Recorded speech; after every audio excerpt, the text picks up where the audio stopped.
Now, Stormwatch 12 weather with meteorologist Oliver Smith. Look at our Clamoya Casino weather cam near Chiloquin. You can see we do have a little bit still of daylight, not a whole lot left, but oh boy, temperatures are really starting to get cool east of the Cascades. Right now it's 33 degrees in Chiloquin. And in fact, east of the Cascades, temperatures right around freezing for most locations. We're into the upper 30s for Montague and Mount Shasta City. Medford's the warm spot at 51 degrees, even mid to high 40s along the Oregon coast. Now we do have an air stagnation advisory for southern Oregon and to northern California through 10 o'clock on Thursday morning. Not a whole lot of wind, not a lot of air movement, so you could be going, you could be doing things like that over the next couple of days because that pollution in the air might start getting into your system. So just don't be too surprised about that. Now we do have a system way offshore. There's an area of low pressure. This is going to be drifting towards us, but it's actually going to be missing us for the most part. I'll show you that here in a bit. But for tonight, we're going to be looking at clear sky. We have that right now. It's pretty cold and temperatures are going to get really chilly for the remainder of the night. In fact, we're looking at 26 for our forecast though for Medford, 37 for Brookings, 12 out in Lakeview. So very cold, teens near 20 degrees into Siskiyou County. Now for tomorrow, we'll start off with lots of sunshine. It's going to be another beautiful day. Temperatures still getting back into the 50s overall, at least in for the Rogue Valley. We're forecasting 54 for Medford, 50 degrees in Wairika, also in Mount Shasta City, 60 though out in Brookings, 36 up in Crater Lake, lots of sunshine.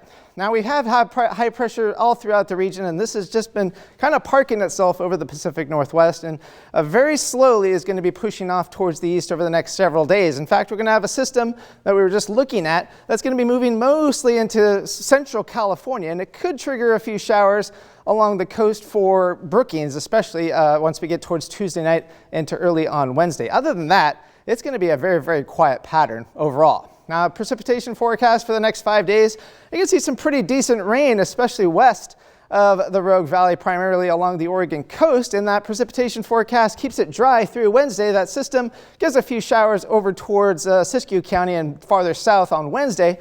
Thursday and Friday, it's looking pretty wet, especially Friday for the west coast. Now we have high pressure that's been sitting over us for the last several days, and that's going to finally start to shift off towards the west. And we're going to have that weak system finally push into California, triggering a few showers over towards Brookings, like I was mentioning before. But then the whole pattern really starts to change, and we're going to be looking at a colder and a more active pattern beginning really Wednesday night into Thursday. And we'll be looking at snow levels dropping to, actually it could even be about 2,500 feet.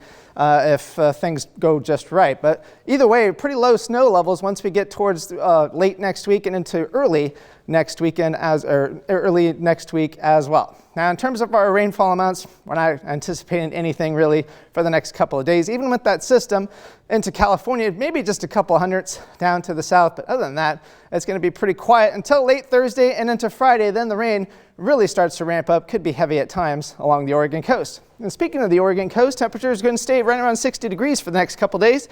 Could see some showers on Tuesday, and then the rain really ramps up Thursday and beyond. Northern California will be into the 50s through Wednesday, and then temperatures cool off into the 40s. Plenty of rain and snow is in the forecast for the next several days. Cold overnight lows. Also cold overnight lows for the Klamath Basin, teens and 20s for the next several days. Highs ran around 50, but then they drop to the 30s by the time we get to the end of the week. Cascades, same kind of scenario, pretty pleasant until we get to Wednesday afternoon. Then plenty of snow is in the forecast for the Cascades. Very cold overnight lows into the 20s. And here in the Rogue Valley, maybe a little bit of some isolated patchy fog tomorrow morning in various locations. Other than that, lots of sunshine, cooler temperatures once we get towards Thursday. And then it's going to be kind of wet, especially once we get towards the latter part of the week.